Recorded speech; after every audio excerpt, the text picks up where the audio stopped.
Hello, এসেছে 2026 বছরের পরীক্ষার্থীরা। তোমাদের পরীক্ষার ঠিক 1 মাস বাকি রয়েছে। আজকে 2 তারিখ। আমরা কৃষি টিউব চ্যানেলের পক্ষ থেকে তোমাদের জন্য কৃষির বিগত বছরের প্রশ্নের আলোকে একটি কোর্স সাজিয়েছি। খুবই স্বল্প সময়ে যাতে প্রিপারেশনটি সম্পূর্ণ হয়, সেজন্য আমরা চেষ্টা করছি তোমাদের এই কোর্সটি দিতে। আশা করি তোমরা অবশ্যই চ্যানেলে নিয়মিত আছো এবং তোমরা এই ক্লাসগুলো স্ক্রিনশট বা শেয়ারের মাধ্যমে তোমাদের বন্ধুদের সাথে শেয়ার করে দিতে পারো। যদি তোমাদের প্রিপারেশনের জন্য সামান্যতম এই ভিডিওগুলো উপকারে আসে তাহলে আমরা কৃতজ্ঞ থাকবো। এবং আমরা কথা না বেরিয়ে আজকে আমরা আমাদের ক্লাসে চলে যাব এবং আজকে আমরা আলোচনা করব কৃষি শিক্ষা দ্বিতীয় পত্রের দ্বিতীয় অধ্যায় নিয়ে। দেখো, আমরা যদি বিগত বছরের প্রশ্নগুলো অ্যানালাইসিস করি তাহলে আমরা দেখতে পারি যে সৃজনশীল অংশে কমপক্ষে 2টি করে প্রশ্ন কিন্তু আমরা পাবো এই অধ্যায় থেকে। দ্বিতীয় অধ্যায় কিন্তু খুব গুরুত্বপূর্ণ। প্রথম অধ্যায় থেকে 2টি করে সৃজনশীল প্রশ্ন থাকে, দ্বিতীয় অধ্যায় থেকে কিন্তু 2টি করে সৃজনশীল প্রশ্ন থাকে। দেখো, কোনো বছরই কিন্তু 2টির কম আসেনি। এখানে 4টি দেওয়া আছে, মানে প্রতি সেটে 2টি করে, অর্থাৎ আমাদের বোর্ডগুলোতে 2টি সেটে পরীক্ষা হয়। সেক্ষেত্রে প্রতি সেটে 2টি করে, প্রতি বছর 4টি করে প্রশ্ন কিন্তু আসছে। মানে আমরা এই সকল প্রশ্নগুলো আমরা সমাধানের চেষ্টা করবো যাতে আমরা বুঝতে পারি যে কিভাবে আমরা উত্তর লিখবো এবং কতটুকু লিখলে আমাদের মার্ক ঠিক থাকবে। যেহেতু কৃষি শিক্ষা খুবই সহজ এবং সহজে A+ পাওয়ার মতন সাবজেক্ট, আশা করি তোমরা যদি একটু সামান্যতম সিনসিয়ার থাকো এবং সময় দাও, তোমরা সকলেই A+ পাবে। এবং কৃষি শিক্ষার A+ পাওয়া মানে কিন্তু তোমার সিজিপিএ অনেক বেড়ে যাও। তো চলো কথা না বাড়ি আমরা আমাদের ক্লাসে প্রবেশ করি। তো শুরুতে আমরা 2025 সালের ঢাকা, রাজশাহী, কুমিল্লা, দিনাজপুর, ময়মনসিংহ, বরিশাল বোর্ডের যে প্রশ্নটি এসেছে সেটি দেখবো। এখানে দেখো, সেলিম রাজের হাঁসের খামারে হঠাৎ করে বেশ কিছু হাঁসের নাক মুখ দিয়ে তরল পদার্থ বের হতে দেখা যায়। হাঁসগুলো আলো দেখলেই ভয় পায়। যে আলো দেখলে ভয় পাওয়া, এটি মনে রাখবে, আলো দেখে ভয় পাওয়া কিন্তু মূলত প্লেগ রোগের লক্ষণ। এরপরে যে লাইনটি রয়েছে যে সে দ্রুত প্রাণী সম্পদ কর্মকর্তার দ্বারা তার খামার পরিদর্শন করিয়ে নেয়। প্রাণী সম্পদ কর্মকর্তা খামারটি পরিদর্শন করে সেলিম রেজাকে প্রয়োজনীয় পরামর্শ দেন এবং তাকে আদর্শ প্রতিপালন পদ্ধতি অনুসরণ করতে বলেন। সেলিম রাজ প্রাণী সম্পদ কর্মকর্তার পরামর্শ মেনে তার খামারের যাবতীয় সমস্যার সমাধান করে সফলতা লাভ করেন। এখানে প্রশ্ন এসেছিল ব্রয়লার কি, পোল্ট্রির প্রয়োজনীয়তা ব্যাখ্যা করো, সেলিম রাজের খামারে কি রোগ হয়েছে, উক্ত রোগের কারণ ও লক্ষণগুলো ব্যাখ্যা করো, প্রাণী সম্পদ কর্মকর্তার পরামর্শ অনুযায়ী সেলিম রাজ কি কি পদক্ষেপ গ্রহণ করবে, বিশ্লেষণ করো। তো চলো বন্ধুরা, আমরা এর উত্তরগুলো দেখে নেই। শুরুতেই রইল যে ব্রয়লার কি। দেখো, ব্রয়লার কি প্রশ্ন আসলে তোমরা অনেকেই কিন্তু লিখে বলো যে খামারের মুরগি কি বা পোল্ট্রি মুরগি কি ব্রয়লার বলে। সেটি কিন্তু হবে না। এটির উত্তর হলো ব্রয়লার হলো দ্রুত বর্ধনশীল এবং স্বল্প সময় মাংস উৎপাদনের জন্য প্রজননকৃত বিশেষ জাতের মুরগি। এই উত্তরটি কিন্তু সঠিক এবং এই উত্তর লিখলেই তোমরা মার্ক পেতে পারো। এরপরে পোল্ট্রির প্রয়োজনীয়তা। দেখো, পোল্ট্রির প্রয়োজনীয়তা বলতে গৃহপালিত পাখির প্রয়োজনীয়তা। সেক্ষেত্রে পোল্ট্রি আমাদের খাদ্য নিরাপত্তা নিশ্চিত করতে গুরুত্বপূর্ণ ভূমিকা রাখে। মানুষের তত্ত্বাবধানে হাঁস, মুরগি, কোয়েল, কবুতর ইত্যাদি যেসব পোল্ট্রি পালন করা হয় এরা আমাদের জাতীয় মূল্যবান সম্পদ। আর্থসামাজিক উন্নয়ন, দারিদ্র বিমোচন, প্রাণীর চাহিদা পূরণ ইত্যাদি বহু বিষয়ে পোল্ট্রির গুরুত্ব অপরিসীম। আমরা এইভাবে কিন্তু 5 থেকে 6টি পয়েন্টের মাধ্যমে পোল্ট্রির প্রয়োজনীয়তা আমরা লিখে ফেলবো। 2 মার্কের যেহেতু প্রশ্ন, এখানে কিন্তু আমরা সহজে এটি উত্তর করতে পারবো। তোমরা উত্তরটি প্রয়োজনে স্ক্রিনশট নিতে পারো এবং এটি পরবর্তীতে পড়ে নিবে। এরপরে তৃতীয় যে প্রশ্নটি ছিল, সেলিম রাজের খামারে কি রোগ হয়েছে। দেখো, আমরা কিন্তু প্রথমে বলছি যে সেলিম রাজের খামারে যে আলো দেখলে ভয় পায়, তো সেই আলো দেখে ভয় পাওয়া কিন্তু ডাক প্লেগ রোগের লক্ষণ এবং এটি হার্পিস নামক ভাইরাসের কারণে হয় এবং এটি সংক্রামক রোগ। রোগের লক্ষণ কি কি আমরা জানি যে কয়েকটি লক্ষণ কিন্তু মুখেই দেওয়া আছে, তার সাথে আমরা কয়েকটি লিখবো। যেমন আক্রান্ত হাঁসের ঘন ঘন সবুজ রঙের তীব্র দুর্গন্ধযুক্ত পায়খানা হয়, হাঁসের পা ও পাখনার অবসতা দেখা যায়, হাঁস বুকের পর দিয়ে বসে থাকে, শরীরে ভারসাম্য হারিয়ে ফেলে, সাঁতার কাটতে পারে না, মাথা ও ঘাড় বাঁকা করে উপরের দিকে চেয়ে থাকে। এরকম 4টা বা 5টা পয়েন্ট কিন্তু আমরা এখানে লিখব। তো আশা করি উত্তরটি বুঝতে পেরেছো। এরপরে আমরা দেখবো উচ্চতর দক্ষতার প্রশ্ন। সেক্ষেত্রে দেখো, প্রাণী সম্পদ কর্মকর্তার পরামর্শ অনুযায়ী কি পদক্ষেপ গ্রহণ করবে। তো প্রাণী সম্পদ কর্মকর্তা অবশ্যই এর প্রতিকার দিবে। ডাক প্লেগের সেই প্রতিকার বা প্রতিরোধের যে পরিদর্শন সেটি আমরা দেখবো। যে প্রাণী সম্পদ কর্মকর্তা খামার পরিদর্শনে বুঝতে সেন্টারের খামারে হাঁসের ডাক প্লেগ রোগ হয়েছে, তাই তিনি হাঁস পালনের আদর্শ প্রতিপালন পদ্ধতি অনুসরণ করার পরামর্শ দেন। তো পদক্ষেপগুলো কি কি? স্বাস্থ্যসম্মত বিধি ও প্রতিকার এসে প্রতিরোধ উত্তম এই নীতিতে হাঁস পালন করবেন। নিয়মিত ডাক প্লেগ রোগের টিকা প্রদান করেন। এরপরে হলো আক্রান্ত হাঁস দ্রুত আলাদা করা এবং মাটিতে পুঁততে ফেলা মৃত হাঁসকে। এভাবে কিন্তু আমরা 6টি বা 5টি পয়েন্ট যদি লিখি তাহলে কিন্তু 4 মার্কের প্রশ্নের উত্তর হয়ে যাবে। সবসময় মনে রাখবো 4 মার্ক এবং 3 মার্কের যে প্রশ্ন, এখানে 1 মার্ক জ্ঞানে, 1 মার্ক অনুধাবনে এবং 1 মার্ক প্রয়োগে, এবং 4 মার্কের প্রশ্নে 1 মার্ক উচ্চতা দক্ষতা। মার্ক যেহেতু ভাগ ভাগ করা, আমরা কিন্তু সেইভাবেই উত্তর দিব। যেমন এখানে কিন্তু জ্ঞানের যে দাগ লেখ রোগ হয়েছে এটি কিন্তু জ্ঞানমূলক, এবং আদর্শ প্রতিফলন এটি কিন্তু অনুধাবনমূলক, এবং সর্বশেষ যেটা সেটা কিন্তু উচ্চতা দক্ষতা। এরপরে আমরা দ্বিতীয় আরেকটি প্রশ্ন দেখবো 2025 সালের। দেখো 2025 সালে ঢাকা রাজশাহী বোর্ডে বরিশাল বোর্ডে যে প্রশ্নটি এসেছে, এখানে শুধুমাত্র একটি ছক দেওয়া ছিল।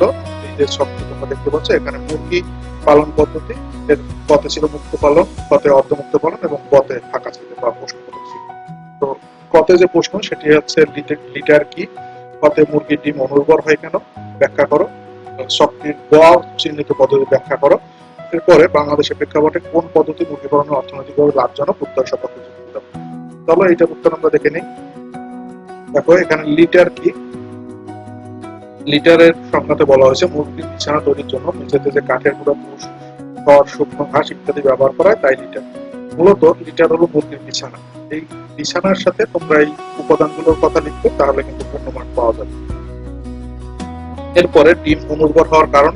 ডিম অনুর্বর হওয়ার কয়েকটি কারণ রয়েছে, যেমন মোরগ মুরগি অনুর্বর সঠিক হলে, মোরগ মুরগি সঠিকভাবে সুষম খাবার না খাওয়ালে, মোরগ মুরগি রোগাক্রান্ত হলে, মুরগির বয়স বা মোরগের বয়স বেশি হলে, মোরগ ও মুরগির দেহে চর্বি। তো এই উত্তর 2 মার্কের প্রশ্নে আমরা 3টা বা 4টা পয়েন্ট লিখে কিন্তু মার্ক পাওয়া যাবে। এরপরে ক চিহ্নিত পদ্ধতি ব্যাখ্যা করো। দেখো উদ্দীপকের ছকে ক চিহ্নিত পদ্ধতি হলো সম্পূর্ণ আবদ্ধ পালন পদ্ধতি। এই পদ্ধতিতে খাঁচায় বা মেঝেতে মুরগি পালন করা হয়। মেঝেতে পালন করার পদ্ধতি আবার 2টা, একটা হচ্ছে ডিম লিটার পদ্ধতি আর একটি হলো ডিম লিটার পদ্ধতি। এই এখানে লিটারের সংজ্ঞাটা আমরা বলেছি যে মেঝেতে খড়ের পুষ দিয়ে যে আস্তরণ তৈরি করা হয় সেটি লিটার পদ্ধতি। আরেকটি হলো খাঁচা পদ্ধতি। খাঁচা পদ্ধতিতে মুরগিকে সম্পূর্ণ নির্দিষ্ট ঘরের মধ্যে বা স্থানে রেখে পালন করা হয়। এই পদ্ধতিতে মুরগির চলাফেরা তেমন স্বাধীনতা থাকে না, তাদের খাবার, পানি, ডিম পাড়া সবই ওই খাঁচার মধ্যে ব্যবস্থা করা হয়। আর লিটার পদ্ধতি হলো মুরগির চলাফেরা আরামদায়ক, ঘন ঘন লিটার পরিবর্তন করতে হয়, ডিম ভাঙার সম্ভাবনা থাকে না এবং ঘরে দুর্গন্ধ হয় না। তো এই যে পদ্ধতি মূলত এটি আবদ্ধ পালন পদ্ধতি, এটি কিন্তু ব্যাখ্যা করা হলো। এখানে এই পদ্ধতিটি কিন্তু বাংলাদেশে ব্যাপকভাবে পরিচিত এবং এটি কিন্তু এখন সব জায়গায় সমাদৃত। তো উত্তরটি তোমরা স্ক্রিনশট নিতে পারো এবং এভাবে লিখলে আশা করি তোমরা পারো। এরপরে বাংলাদেশের প্রেক্ষাপটে মুরগি পালনের অর্থনৈতিকভাবে লাভজনক, তোমার উত্তর সপক্ষে যুক্তি করতে হবে। দেখো যেহেতু আমরা আবদ্ধ পালন পদ্ধতি 1 নম্বরে আবদ্ধ পালন পদ্ধতির কথা বলেছি, সেক্ষেত্রে আবদ্ধ পদ্ধতি কিন্তু লাভজনক, এটি আমরা ব্যাখ্যা করবো এবং সেখানে লিটার পদ্ধতির কথা আমরা ব্যাখ্যা করেছি। চাইলে তুমি খাঁচায় পালন পদ্ধতিও ব্যাখ্যা করতে পারো, যেটা ভালো হয়। সেক্ষেত্রে লিটার একটু সহজ, কারণ এখানে যে কাঠের গুঁড়া, ধানের পুষ ইত্যাদি শুকনো দিয়ে যে বিছানা তৈরি করা হয় সেই কথাটি আছে, এবং এগুলো শুষ্ক থাকে, মলমূত্র শুষে নেওয়ার পরে শুষ্ক থাকে এবং রোগ বালাই কম হয়। এই একটু উপকারিতা গুলো বলে তারপরে বলতে হবে যে অর্থনৈতিকভাবে খুবই গুরুত্বপূর্ণ এবং অর্থনৈতিকভাবে লাভবান হওয়া যায়। আশা করি উত্তরটি বুঝতে পেরেছো। চাইলে এটিও স্ক্রিনশট নিতে পারো এবং এটি তোমাদের পরবর্তীতে সময় থাকলে তখন দেখে নিলেই কিন্তু এটি করা হয়ে যাবে। দেখো এরপরে 2025 সালের খ সেট, যেটি মূলত অন্য বোর্ডের যে সেটটি থাকে সেখানে যশোর, চট্টগ্রাম এবং সিলেট বোর্ডে এখানে বলা হচ্ছে শিক্ষক রফিক সাহেব তার ছাত্রদের নিয়ে পরিদর্শন করেন। সেখানে তিনি দেখতে পেলেন কিছু মুরগি প্রচন্ড দুর্গন্ধযুক্ত পাতলা পায়খানা করছে, সেই হিসাবে সাদা সিলেসমা ও রক্ত করছে এবং মলদ্বারের পাশের পালক ভেজা রয়েছে। সাদা সিলেসমা ও রক্ত এটি থাকা মানে কিন্তু রানীক্ষেত রোগের লক্ষণ। এই বিষয়ে খামারিকে তিনি প্রাণী সম্পদ কর্মকর্তা পরামর্শ নিতে বলেন। তো আমরা কিন্তু এখানে কয়েকটি লক্ষণ দেখছি যে উদ্দীপকে দিয়ে দিয়েছে। এর মধ্যে সবথেকে গুরুত্বপূর্ণ হচ্ছে সাদা সিলেসমা। তো সাদা সিলেসমা মানে কিন্তু চুনা পায়খানা বা এই রানীক্ষেত রোগের লক্ষণ। তো এটি আমরা শুরুতেই যদি আইডেন্টিফাই করতে পারি তাহলে পরে কিন্তু আমাদের সহজ হবে। দেখো এখানে প্রশ্ন আসছে যে ব্রুডার হাউস কি, ডিম অনুর্বর হওয়ার কারণ ব্যাখ্যা করো। উদ্দীপকে উল্লিখিত খামারের মুরগি কোন রোগে আক্রান্ত ব্যাখ্যা করো। উদ্দীপকে উল্লিখিত খামারের মুরগির রোগ প্রতিরোধ ও প্রতিরোধের উপায় বিশ্লেষণ করো। তো সেক্ষেত্রে কিন্তু এখানে আমরা একটি রিপিট প্রশ্ন পেয়ে গেলাম যে ডিম অনুর্বর হওয়ার কারণ, এটি কিন্তু 2 সিটি আসছে। তো দেখো প্রথম যে প্রশ্ন ব্রুডার হাউস কি, এখানে উত্তর হলো 1 থেকে 21 দিন বয়সের বাচ্চা মুরগির বাচ্চাকে তাপ দেওয়ার জন্য যে ঘর তৈরি করা হয় সেটি মূলত ব্রুডার হাউস। এরপরে কৃত্রিমভাবে তাপ দেওয়ার জন্য যে হাউস সেটি ব্রুডার হাউস। এরপরে ডিম অনুর্বরের কারণ, এটির উত্তর আমরা আগেই দেখেছি, তো এটি আর আলোচনা করব না। তৃতীয় যে প্রশ্নটি রয়েছে আমাদের যে মুরগির খামারে যে কি রোগ হয়েছে, দেখো উদ্দীপক খামার কোন রোগে আক্রান্ত, এখানে কিন্তু আমরা বলছি যে উদ্দীপক লক্ষণ থেকে আমরা বুঝতে পারি মুরগিগুলো রানীক্ষেত রোগে আক্রান্ত, এটি ভাইরাস আক্রমণ হয়ে থাকে এবং এটি সংক্রমণ রোগ। এরপরে আমরা এই রোগের লক্ষণগুলো এখানে ব্যাখ্যা করার চেষ্টা করেছি এবং এর একটি প্রতিকার নেই এবং সময়মতো ভ্যাকসিন দিলে পরিত্রাণ পাওয়া যায় এই কথাটা বলেছে, এবং জৈব নিরাপত্তা নিশ্চিত করে খামার পরিচালনা করলে এই রোগ হওয়ার সম্ভাবনা কম থাকে। তো আমরা এইভাবেই উত্তরটি দিব, যেহেতু এই প্রশ্নটি রোগের প্রশ্ন, শর্ট ফর্মে লিখলে অসুবিধা নেই, কিন্তু সম্পূর্ণ তথ্যগুলো থাকতে হবে। তথ্যটি বলতে একদম সঠিক তথ্যই দিতে হবে যে এটি কি রোগ কারণে হয়, মূলত রানীক্ষেত রোগ ভাইরাসের কারণে হয় এবং এই রোগের কি কি লক্ষণ রয়েছে সেটি সাথে প্রতিকার। আশা করি উত্তরটি বুঝতে পেরেছো এবং এটি তোমরা চাইলে দেখে নিতে পারো, এবং এটি আমার ধারণা তোমরা যদি একটু মন দিয়ে পড়ো তাহলে অবশ্যই এটি মনে থাকবে। এরপরে উদ্দীপক উল্লেখিত খামারের রোগ প্রতিরোধ ও প্রতিকারের উপায় বিশ্লেষণ করো। এক্ষেত্রে কিন্তু রানীক্ষেত রোগের আসলে প্রতিকার নেই, মূলত প্রতিরোধী করতে হয়, প্রতিরোধ মানে টিকা দিতে হয়। তো সেক্ষেত্রে পিসিআরডিবি টিকা এবং আরডিবি টিকা। তো পিসিআরডিবি মূলত বাচ্চার ক্ষেত্রে দেওয়া হয় এবং চোখে দেওয়া হয়, আর আরডিবি টিকা মানুষে দিতে হয়। এই কথাগুলো এখানে রয়েছে, তোমরা উত্তরটি করে নিবে এবং এটি একটি স্ক্রিনশট রাখতে পারো পরবর্তীতে পড়ার জন্য। রানীক্ষেত একটি ভাইরাসজনিত রোগ, এটি আসলে নির্মূল করা যায় না, তাই এই জন্য শুরুতেই তোমার এটি টিকা দিতে হবে, আর যদি আক্রান্ত হয়ে মারা যায় তাহলে সেই মুরগি মাটিতে পুঁতে ফেলতে হবে অথবা পুড়িয়ে ফেলতে হবে। এরপর আমরা 2023 সালের প্রশ্নের দিকে যদি তাকাই, দেখো ঢাকা, রাজশাহী, চট্টগ্রাম, সিলেট, বরিশাল, ময়মনসিংহ 2023 এখানে কি প্রশ্ন ছিল যে ফারজানা বাংলাদেশ কৃষি বিশ্ববিদ্যালয় ময়মনসিংহ পশুপালন অনুষদ থেকে পাশ করে বাণিজ্যিক মুরগির বাচ্চা উৎপাদন করার খামার করার সিদ্ধান্ত নিলেন। এই মর্মে তিনি মুরগির ডিম ফোটানোর ঘর তৈরি করে বৈদ্যুতিক ইনকিউবেটর কিনে আনেন। পরের কাজগুলো তিনি শুক্রবার করলেন এবং এর ফলে তিনি সর্বোচ্চ সংখ্যক বাচ্চা পেলেন। তো এখানে প্রশ্ন আসছে যে ব্রুডার হাউস কি, ডিম অনুর্বর হওয়ার কারণ ব্যাখ্যা করো, কি সতর্কতা অবলম্বন করে ফারজানার ডিম ফোটাতে সক্ষম ব্যাখ্যা করো, উদ্দীপকের আলোকে ফারজানার গৃহ কার্যক্রমকে মূল্যায়ন করো। তো আমরা এর উত্তর দিব। ব্রুডার হাউসের সঙ্গে আমরা আগেই দেখেছি, এটি রিপিট প্রশ্ন।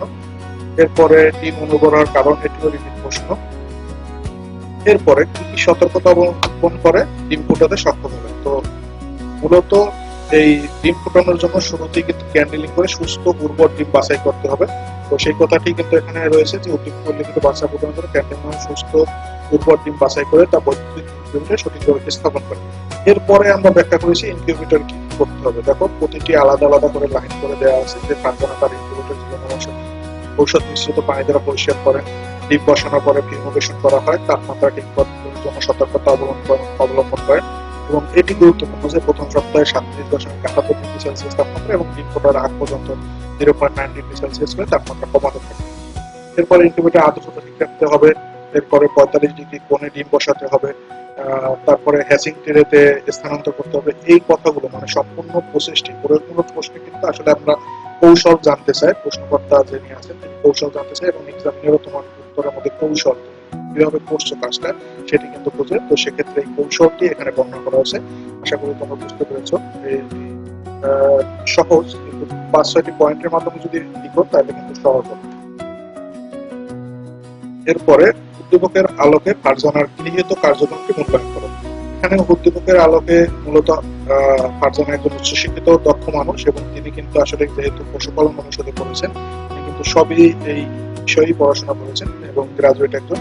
তিনি চাকরির পিছনে না ছুটে যে উদ্যোক্তা হয়েছেন সেটি এখানে ব্যাখ্যা করা হয়েছে, এবং এর তাকে দেখে অন্যরা উদ্বুদ্ধ হবে এই কাজে সেটি এখানে ব্যাখ্যা করা হয়েছে। এবং তার উদ্যোক্তা হওয়ার ফলে তিনি কিন্তু তার বাণিজ্যিক খামারে কিছু মানুষকে চাকরি দেওয়ার চেষ্টা করেছেন, এবং তার ফলে সেখানে অর্থনৈতিক উন্নয়ন হয়েছে বা বেকার সমস্যার সমাধান হয়েছে। এই কথাগুলোই কিন্তু অর্থনৈতিকভাবে বাংলাদেশকে এগিয়ে নিয়ে গেছে। এই কথাগুলো এই প্রশ্নের উত্তরে থাকতে হবে। দেখো এখানে আমরা সেটি বলেছি যে ফারজানার খামারটি আধুনিক দক্ষতা নির্ভর বাণিজ্যিক খামার, বাচ্চা উৎপাদন করে এবং বাচ্চার যেহেতু চাহিদা রয়েছে সেহেতু সে সফল উদ্যোক্তা হিসেবে নিজেকে প্রতিষ্ঠান করেছে। তো ফারজানার যে সিদ্ধান্ত সেটি খুবই যৌক্তিক এবং মূল্যবান ছিল। তো এটি আমরা এখানে ব্যাখ্যা করেছি। এরপর 2023 সালের আমরা যদি আরেকটি প্রশ্ন দেখি, দেখো এখানে ওই সেটি নিয়ে আরেকটি প্রশ্ন। কবির সাহেবের 500 মুরগির একটি লেয়ার ফার্ম আছে, একদিন তিনি লক্ষ্য করলেন কিছু মুরগি ঘরের কোণে ঝিমুচ্ছে। মুরগির মল সাদা চুনের মতো এবং তাতে সবুজ হলুদ কিছু। এই যে সাদা চুনের মতো থাকলে কিন্তু আমরা ধরে নেব যে এটি মূলত রানীক্ষেত্র। আসলেই সাদা চুনের মতো এটি একটি বড় মানে লক্ষণ যে রানীক্ষেত্রকে আক্রান্ত হওয়ার।